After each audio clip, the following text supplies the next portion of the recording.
un balado Radio-Canada audio. Salut, ici Alexis Delancer et bienvenue à cette série spéciale de Ça s'explique, un voyage au cœur de l'univers des crypto-monnaies. Dans le premier épisode de cette série, guidé par mon collègue Jeff Yates, je vous présentais la genèse des crypto-monnaies pour mieux comprendre en fait leur passage d'une sous-culture web à l'avènement d'un phénomène planétaire. Dans cet épisode-ci, pas le choix, c'est crucial. Là, on va s'atteler à la très difficile tâche de vous expliquer le fonctionnement de la plus connue des crypto-monnaies, Bitcoin. Élaboré par le mystérieux Satoshi Nakamoto, ces principes de base ont inspiré une bonne partie des innombrables crypto-monnaies nées dans le sillage de Bitcoin. L'exploit de Nakamoto a été de rassembler une série de technologies déjà existantes pour ensuite mettre au monde un dispositif en voie de révolutionner l'univers de la finance. Ce qu'on va vous offrir dans les prochaines minutes, ce sont les clés nécessaires pour comprendre le mécanisme hyper complexe à l'œuvre derrière les crypto-monnaies. Êtes-vous prêts? C'est parti.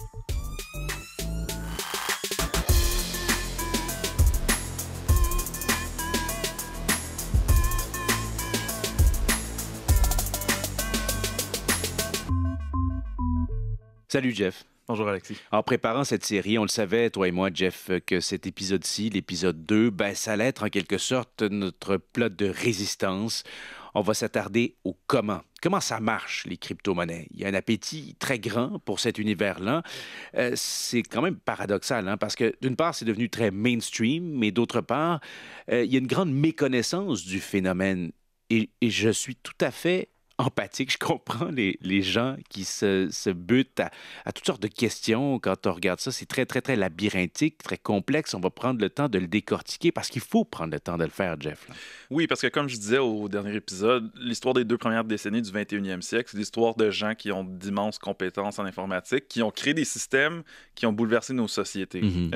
Ce qui est intéressant avec Bitcoin, contrairement à des compagnies comme Facebook et Google avec leurs algorithmes qui sont complètement opaques, mais qui gèrent beaucoup de ce qu'on voit sur le web, Bitcoin, c'est un logiciel en libre accès, donc on peut comprendre comment ça fonctionne, on peut aller voir de la machinerie, comment exactement ça fonctionne. Et la technologie, c'est pas neutre. Donc, la façon dont une technologie est conçue, ça affecte le comportement des gens, ça affecte le rapport que les gens ont envers la technologie.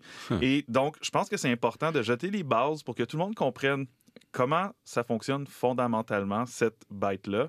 Puis je pense qu'on va pouvoir en sortir avec une meilleure compréhension de la façon dont ça peut affecter le monde et ce véritable projet monstre-là qui est non seulement les crypto-monnaies, mais le mouvement crypto en général. Ouais, je pense que tu as raison d'apporter ces nuances-là pour la suite des choses. Mais déjà en partant, Jeff, là, quand je regarde le terme de crypto-monnaie, ça nous renvoie à la notion de cryptographie. Voici ce que nous en dit le dictionnaire Larousse. Alors, et je cite, « Ensemble des techniques de chiffrement qui assurent l'inviolabilité des textes et en informatique de données. » Alors, comment, Jeff, les crypto-monnaies concrètement incarnent cette notion très ancienne de cryptographie? Donc, c'est le premier gros bloc qui fait partie du fonctionnement de Bitcoin et de la crypto-monnaie en général. Donc, comme on disait au premier épisode, la cryptographie, ça existe depuis longtemps. L'humain a toujours cherché à créer des messages secrets qui peuvent seulement être décodés par le destinataire. Le problème avec ces systèmes-là, c'est que souvent, ça marche avec soit une méthode de chiffrement qu'un adversaire pourrait trouver, par exemple. Donc, si tu as la clé pour décoder le message, tu peux intercepter le message. Un des exemples les plus frappants de l'histoire, c'est pendant la Deuxième Guerre mondiale. L'Allemagne nazie avait mis au point la machine Enigma qui était hyper sophistiquée. Les messages étaient impossibles à craquer.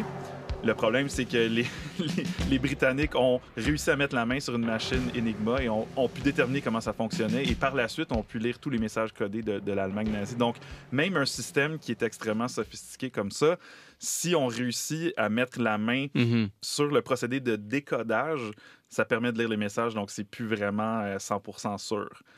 Là où entre en compte la cryptographie moderne, c'est de créer des messages qui sont impossibles pour quelqu'un d'autre de craquer, à moins d'être le destinataire voulu d'un message. Donc, c'est ça la principale innovation. En gros, comment ça fonctionne? On ne veut pas rentrer dans les détails trop techniques, mais ça fonctionne sous un principe que chaque personne a 2 clés. Donc, tu as une clé privée Oui. que tu gardes pour toi, que tu ne dois montrer absolument à personne. C'est un peu comme un mot de passe, mais une série de chiffres et de lettres quand même assez longue. Pas le genre de mot de passe que toi et moi, on a pour nos courriels. Là, c'est pas bateau 1. Non, OK. C'est un mot de passe qui est à peu près impossible à mémoriser. C'est Donc, une longue pas généré série. par un être humain. Là. Non, exactement.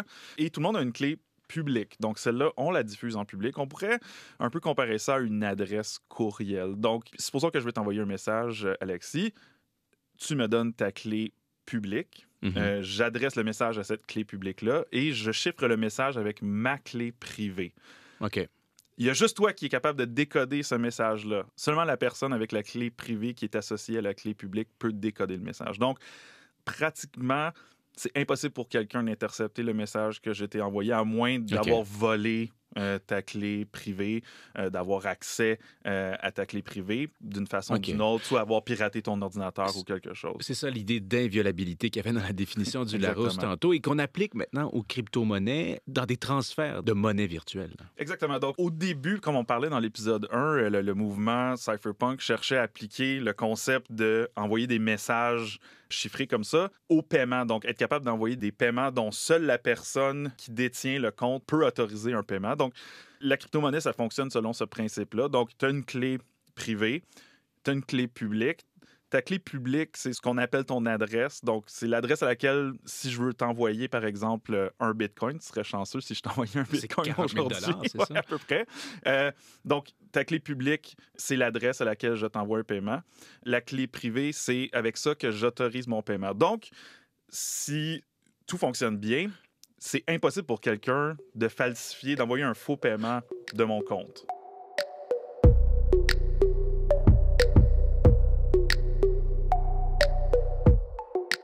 Bien, ça, c'est... A priori, Jeff, c'est génial, c'est rassurant, c'est mission accomplie pour M. Nakamoto. Là. Si tout fonctionne bien, absolument. Donc, c'est impossible pour quelqu'un, par exemple, de rentrer dans mon compte Bitcoin puis d'envoyer un paiement à quelqu'un d'autre. Il faut vraiment que tu aies ma clé privée. Puis si je fais très attention, personne ne va pouvoir trouver ma clé privée. Mais là, je sens qu'il y a un bémol. Un bémol, c'est que, comme je disais tantôt, c'est pas quelque chose qu'on peut vraiment mémoriser. Donc, les gens ont tendance à garder ça sur un fichier sur leur ordinateur, par exemple. Il y a des services qui existent où tu n'as même pas besoin d'avoir ta clé privée. C'est le système qui le gère. Ça crée des problèmes parce que ça peut être piraté, ces services-là. Quelqu'un pourrait pirater ton ordinateur et voler ta clé privée. C'est déjà arrivé, par exemple, que quelqu'un mette sa clé privée dans un fichier sur Google Drive, par exemple, et que là, quelqu'un qui réussit à devenir son mot de passe Gmail, qui est beaucoup moins compliqué, probablement, réussit à voler la clé privée. C'est pas ça qui est arrivé avec le plus gros blanchiment de l'histoire des cryptos, ça? The crypto Bonnie and Clyde. 34-year-old Ilya Lichtenstein and his 31-year-old wife, Heather Morgan, have been arrested on charges of conspiring to launder $4.5 billion in stolen cryptocurrency. The New York couple were arrested Oui, donc les deux personnes qui ont été accusées par le gouvernement américain d'avoir participé au plus gros blanchiment d'argent de l'histoire de la crypto, ben c'est ça, ils avaient mis leurs clés privées dans leur portefeuille Bitcoin hautement illégal, l'avaient mis sur leur Google Drive. Le gouvernement américain a réussi à avoir accès à leur Gmail et a pu saisir les fonds comme ça. Il y a un autre problème aussi, peut-être moins évident, c'est que qu'est-ce qui arrive si tu perds ta clé privée? Ça, ça serait mon genre, ça. C'est fini. Tu n'as plus accès à tes bitcoins. Reste impossible à bouger. C'est déjà arrivé que des gens perdent l'équivalent de dizaines de millions de dollars de bitcoin parce que, bon, l'ordinateur sur lequel ils hébergeaient leur clé privée a cessé de fonctionner ou ils ont jeté leur ordinateur. Ils ont mis ça sur une clé USB qu'ils ont perdu. C'est pas des cas isolés, là. Et non. Et aussi, vu que dans le bitcoin, le but de la crypto-monnaie du Bitcoin, c'est de ne pas avoir à faire confiance à aucune autorité centrale. Donc, il n'y a pas de service à la clientèle. Si tu perds ta clé privée, tu peux pas appeler quelqu'un pour dire « Pouvez-vous réinitialiser mon mot de passe? » C'est fini. Tu as perdu. Ces Bitcoins-là sont perdus à tout jamais.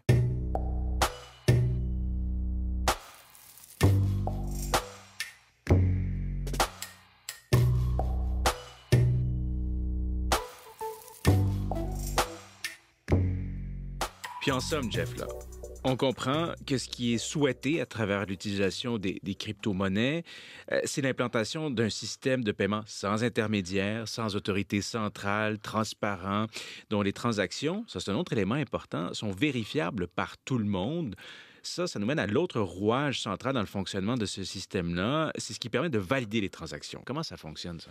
OK, donc je pense que c'est utile, encore une fois, de comparer ça au système bancaire traditionnel. Donc, OK. dans le système bancaire que tout le monde connaît, qu'on utilise à chaque jour, supposons je veux t'envoyer 100 $ Alexis, bon, je fais le paiement, ma banque regarde dans mon compte de banque si j'ai les fonds en question. Si oui, elle contacte ta banque. Elle dit, mon client dépose 100 $ chez ton client. Et puis la banque ajoute 100 $ dans ton compte. Donc, fondamentalement, c'est un registre, comme un fichier Excel avec des chiffres dedans. C'est sûr que c'est plus compliqué que ça, mais Oui, fondamentalement, c'est un système de comptabilité, dans le fond. Avec le Bitcoin, avec la crypto-monnaie, on ne veut pas qu'une banque ait vérifié si tu as vraiment l'argent dans ton compte. On veut que ça soit complètement décentralisé. Donc, la solution qui a été trouvée, c'est, imagine qu'il y a un immense fichier Excel avec toutes les transactions depuis le début, depuis la première transaction du Bitcoin. Depuis le premier Bitcoin. Exactement. Et tout le monde peut aller voir toutes les transactions.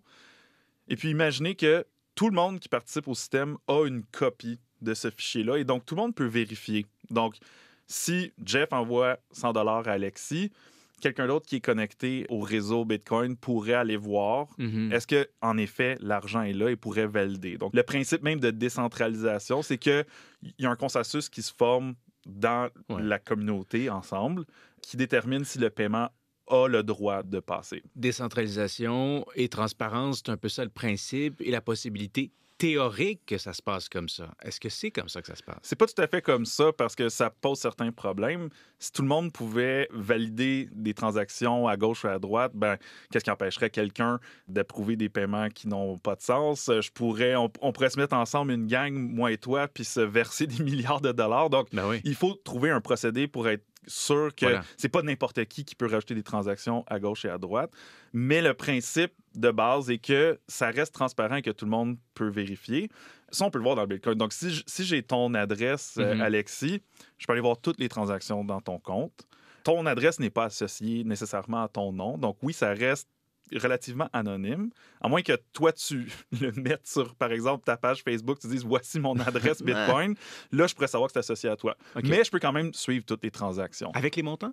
Avec les montants, avec la date de transfert, on peut voir absolument tout. Donc, quand on dit que le Bitcoin, c'est complètement anonyme, c'est pas 100% vrai. C'est pseudonyme, dans le sens que oui, pour te créer un adresse Bitcoin, tu n'as pas besoin de prouver ton identité ou de donner ton numéro d'assurance sociale comme on le ferait avec un compte de banque.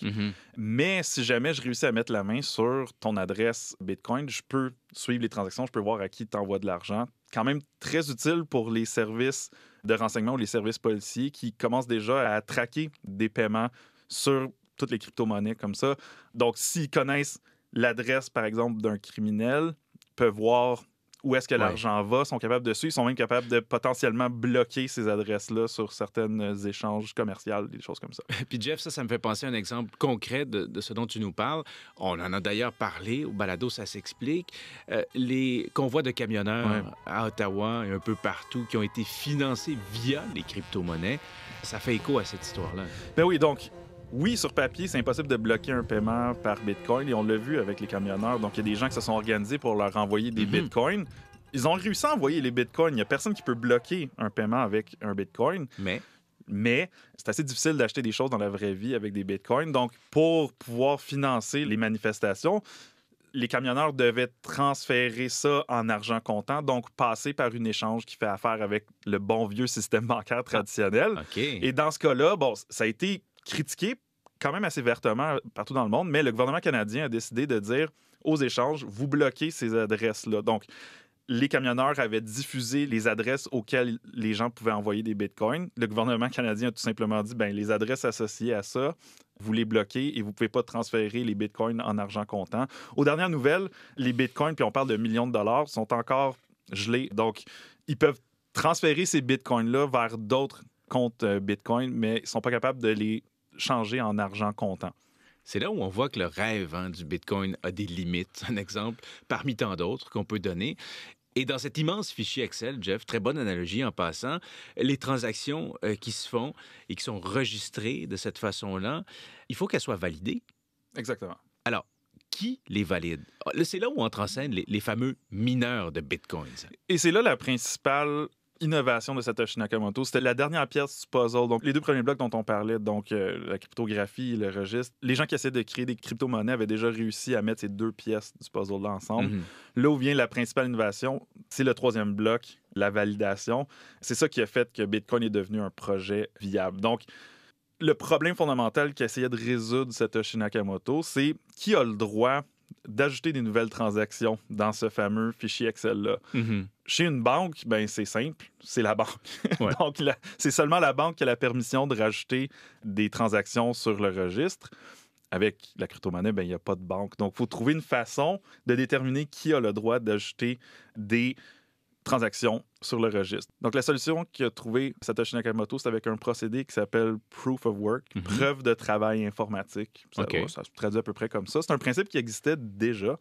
C'est de forcer quelqu'un à faire une opération informatique qui requiert de l'énergie ou du travail informatique pour avoir le droit de faire quelque chose. Donc, ça a été appliqué pour empêcher les courriels, assez étrangement.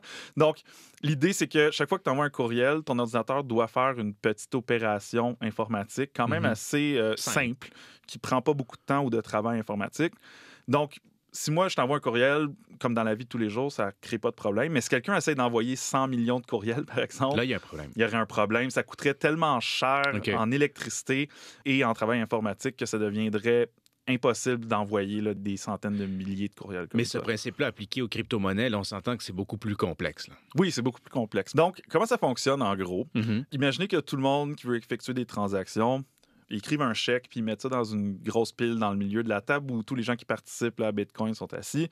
Il y a une grosse pile dans le milieu de la table de toutes les transactions qui sont en attente. Et puis là, il y a des gens qui s'appellent des mineurs, qu'on appelle des mineurs, qui viennent, qui prennent un paquet de ces chèques-là, les agrafent ensemble et les ajoutent au registre. Cette pile-là de chèques, c'est un bloc. C'est ce qu'on appelle un bloc de transaction. C'est ça, les fameux blocs. Quand on dit une chaîne de blocs, c'est littéralement une chaîne de blocs. Donc, ce sont chaîne de transactions. Des chaînes de transactions comme ça qui sont ajoutées une à l'autre. Ça fait une longue chaîne du début de Bitcoin jusqu'à aujourd'hui. C'est un amoncellement de blocs comme ça. Hey Jeff, j'ai enfin compris.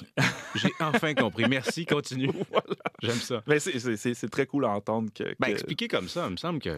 Ouais. Donc, voilà. Donc, qui a le droit d'ajouter un nouveau bloc à la chaîne de blocs?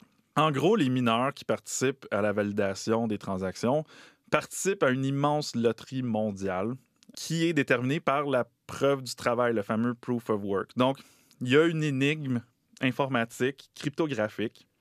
Je ne veux pas rentrer dans trop de détails parce que là, on va être ici jusqu'à demain matin, mais le but, c'est de trouver la réponse à une énigme informatique, cryptographique, de trouver un chiffre magique. C'est ça le défi des mineurs. Oui, exactement. Celui qui trouve le chiffre magique obtient le droit de mettre le nouveau bloc sur la chaîne de blocs. Et la récompense, c'est que quand tu crées un nouveau bloc, il y a des nouveaux bitcoins qui sont créés à partir de rien et c'est le mineur qui obtient ces bitcoins-là. Donc, c'est sa récompense pour avoir mis le nouveau bloc sur la chaîne de blocs. Et puis, Jeff, le fait de créer un bloc comme ça, est-ce que ça se fait souvent? Est-ce que ça se fait de façon rapide? Le système s'ajuste automatiquement pour qu'il y ait à peu près un bloc à toutes les 10 minutes. Donc, en gros, ça nous donne un maximum de transactions de 7 par seconde partout dans le monde. En réalité, c'est plus dans le 3-4 transactions par seconde. Donc, quand on pense que les compagnies de cartes de crédit peuvent autoriser des centaines, voire des milliers de transactions par seconde, bien, si tout le monde se mettait à utiliser le Bitcoin pour effectuer toutes les transactions sur la planète, on arriverait quand même assez rapidement là, à des problèmes. Donc, côté rapidité, il y a peut-être des petites améliorations à apporter à tout ce vaste système. Mais une fois qu'un paiement est fait et complété avec Bitcoin, est-ce que c'est final? Est-ce que c'est irréversible? Oui, donc la chaîne de blocs, elle est conçue pour être immuable. Donc, lorsqu'une transaction est inscrite dans un bloc, il n'y a aucune façon de le changer. On ne peut pas annuler un paiement comme on peut avec une carte de crédit, par exemple. C'est une fonction de sécurité. C'est impossible d'aller changer un bloc qui fait déjà partie de la chaîne de blocs. Donc, c'est très sécure. C'est impossible d'aller falsifier un paiement qui a eu lieu, par exemple, il y a un mois pour changer la valeur, quelque chose comme ça. Mais le résultat aussi est que si tu passes un paiement, par exemple, pour acheter un produit, puis tu n'es pas content avec le produit, c'est impossible d'annuler la transaction. Donc, c'est ça. Ça fait que les paiements sont absolument immuables. On ne peut pas aller changer ça.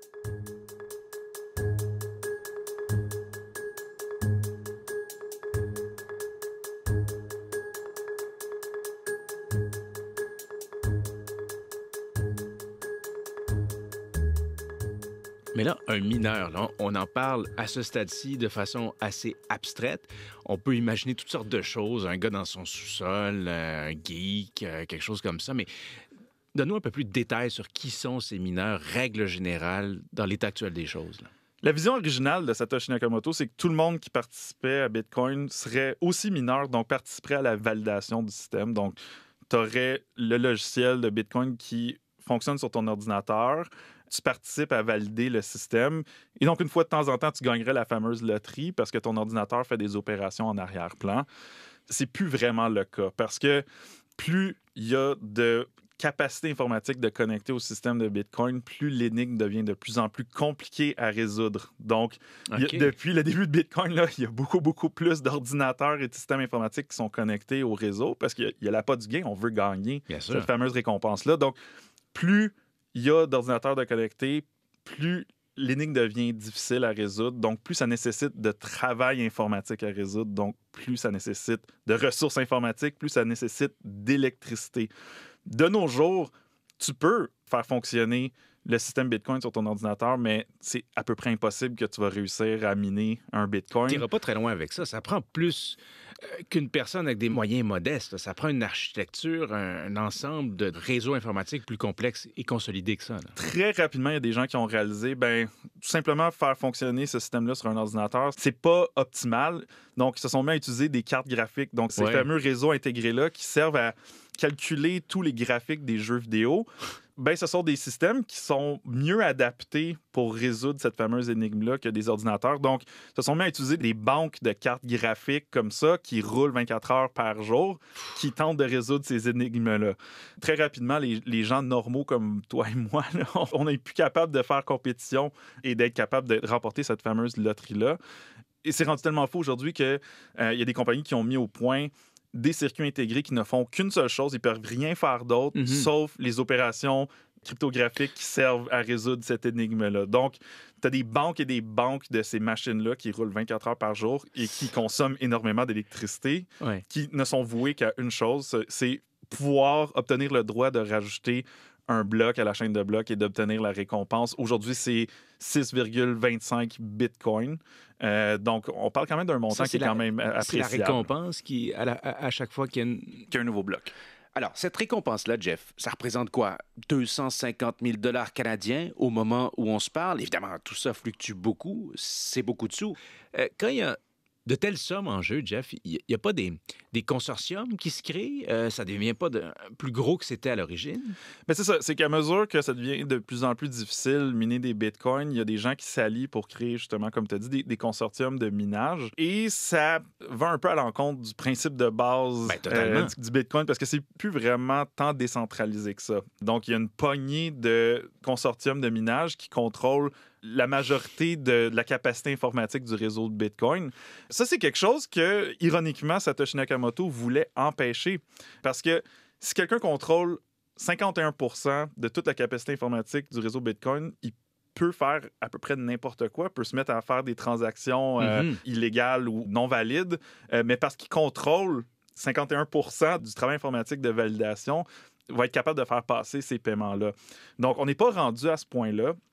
Mais il y a quand même une poignée de gros acteurs qui contrôlent tout. Donc, c'est ça qui est quand même intéressant là-dedans, c'est qu'on voit que la vision originale de Satoshi Nakamoto, que tout le monde participerait activement au Bitcoin, non seulement utiliserait la monnaie pour faire des transactions, mais participerait à la validation. Puis, une fois de temps en temps, tu te réveillerais le matin puis tu aurais quelques Bitcoins qui t'auraient été attribués parce que tu as réussi à ajouter un bloc.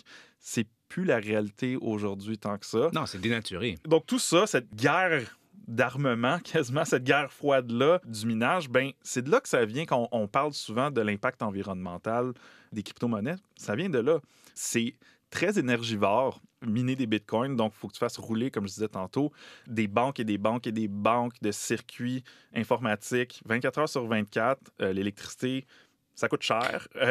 Et non seulement ça, ça crée des déchets informatiques. Parce que quand tu fais rouler des cartes graphiques comme ça, 24 heures sur 24, elles sont plus bonnes. Ça brise. On estime que la durée de vie d'une carte graphique, ça peut être quelques mois à 1 an et demi. Il y a certaines estimations que chaque transaction en Bitcoin génère l'équivalent d'un demi-iPad en déchets informatiques. C'est hallucinant. C'est quand même appréciable là, comme déchets informatiques. un moment où on est devant on est en pleine crise climatique. Une crise climatique où les composantes informatiques qui vont dans les circuits intégrés, c'est souvent des métaux rares. On commence à en manquer. Ça soulève certaines questions. Et non seulement ça, si vous avez essayé cette année ou l'année dernière d'acheter une PlayStation 5, une console de jeux vidéo PlayStation 5 ou un Xbox Series, on sait là, c'était assez difficile à avoir. C'est pas pour attribuer toute la pénurie des cartes graphiques au consortium de mineurs, mais très certainement, ça a un impact sur l'offre de ces circuits-là.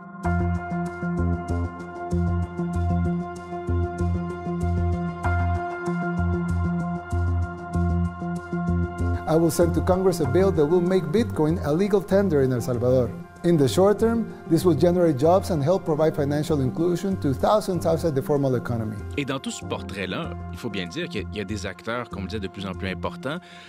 Il y a même des pays qui sont entrés dans la danse. Je pense ici au Salvador et à son président, M. Bukele, qui a voulu en faire une des plaques tournantes de la crypto-monnaie avec tout ce que ça implique de ressources. Bien, exactement. Donc, la façon dont Bitcoin est conçu, la récompense en Bitcoin pour miner un nouveau bloc, ça baisse.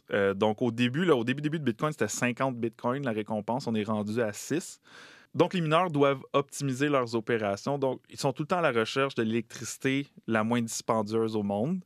Ils vont aussi chercher des climats plus froids pour pouvoir refroidir ces ordinateurs-là qui roulent 24 heures sur 24. Ça aussi, ça coûte de l'électricité, refroidir des ordinateurs. Donc, les mineurs vont essayer de trouver des partenariats avec des pays qui offrent des tarifs d'électricité les plus avantageux. Il y a même, dans certains pays, et je pense au Kazakhstan, il y a des ententes avec des politiciens corrompus pour avoir accès à de l'électricité en dessous de la valeur marchande. Mm-hmm. Ça crée des problèmes, justement, cet hiver. Il y a eu un hiver quand même assez froid en Europe.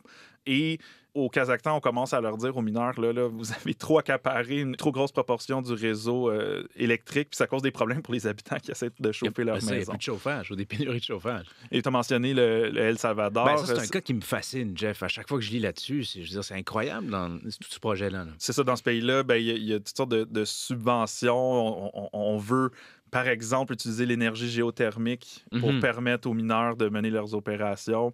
Pour réduire l'empreinte environnementale. Pour réduire l'empreinte environnementale. Ben justement, ce que tu mentionnes, l'utilisation de la géothermie au Salvador, on pourrait aussi dire, c'est ce que disent certains d'ailleurs, que c'est de l'éco-blanchiment, du greenwashing. Bien, c'est ça. Je pense qu'il y a une plus grande prise de conscience de l'impact environnemental de la crypto-monnaie. On va en parler au prochain épisode. Là. Il y a d'autres solutions qui ont été proposées pour ne pas avoir recours à la fameuse loterie pour valider les transactions. On va en parler dans le prochain épisode. Mais il y a aussi des mineurs qui disent, bon, ben regardez, nous, notre énergie vient de ressources renouvelables, les éoliennes ou la géothermie, par exemple. Il y a certaines critiques qui sont formulées à cet égard-là en disant, même si c'est de l'énergie renouvelable, est-ce que c'est vraiment une bonne utilisation de ressources énergétiques? Parce qu'il faut se dire, la vaste majorité du travail informatique qui est consacré au Bitcoin est gaspillé. Donc, il y a seulement un mineur qui va obtenir la fameuse récompense et rajouter un bloc. Ouais. Tous les autres qui ont fait des opérations pour essayer de trouver le fameux chiffre magique. Toute cette loterie-là, ça en consomme l'énergie. Ce travail informatique-là est jeté aux poubelles. Donc, c'est carrément gaspillé. Donc, il y a des questions à se poser à savoir, est-ce que c'est sûr que d'un point de vue intellectuel, technologique, super intéressant comme innovation, comme solution à un problème, c'est quand même génial cette proposition-là de Satoshi Nakamoto, quand même, de trouver une solution à un problème fondamental. Mais est-ce que c'est la meilleure manière de consacrer des ressources sur une planète qui est déjà dans une crise environnementale, une crise énergétique? Il y a des questions à se poser là-dessus. Des questions sérieuses, très, très sérieuses. Puis je te remercie, Jeff, parce qu'il y a vraiment certains éléments de tout ce casse-tête que j'avais sincèrement pas encore très bien compris dans le détail avec toutes les nuances que ça impose. Malgré toutes les fois où on en a parlé aux décrypteurs, là, c'est vraiment vrai. Je peux dire que je comprends un peu comment ça marche. Mission accomplie. On est en mesure de mieux comprendre l'essentiel du fonctionnement du Bitcoin et par le fait même d'une part significative de l'ensemble des crypto-monnaies. Et là, Jeff, dans le prochain épisode, tu en as glissé un mot, on va vous raconter l'histoire de Vitalik Buterin. Ça, c'est un jeune Canadien d'origine russe qui a lancé en 2015 Ethereum, qui est une crypto-monnaie censée mener à la prochaine grande révolution dans l'univers de la crypto et à terme à la création d'une nouvelle version du web, ni plus ni moins. Ça promet. C'est un rendez-vous au prochain épisode. Merci, Jeff. Merci. Salut. Un rappel en terminant, les 6 épisodes de cette série spéciale sur les crypto-monnaies sont disponibles dès maintenant sur la plateforme audio d'ici première. Et puis, si c'est la première fois que vous écoutez Ça s'explique, sachez qu'en temps normal, notre balado décortique l'actualité quotidiennement, du lundi au vendredi. La formule, elle est hyper simple. Un sujet, un invité, une vingtaine de minutes pour en jaser. Tous nos épisodes, plus de 750 en 4 ans, sont disponibles sur toutes les grandes plateformes. Cette série spéciale est réalisée par Guillaume Côté-Légaré, à la technique Steve Côté. Quant à moi, je m'appelle Alexis Delancer et je vous dis à bientôt. Allez, salut! Écoutez les meilleurs balados sur l'application Radio-Canada Audio.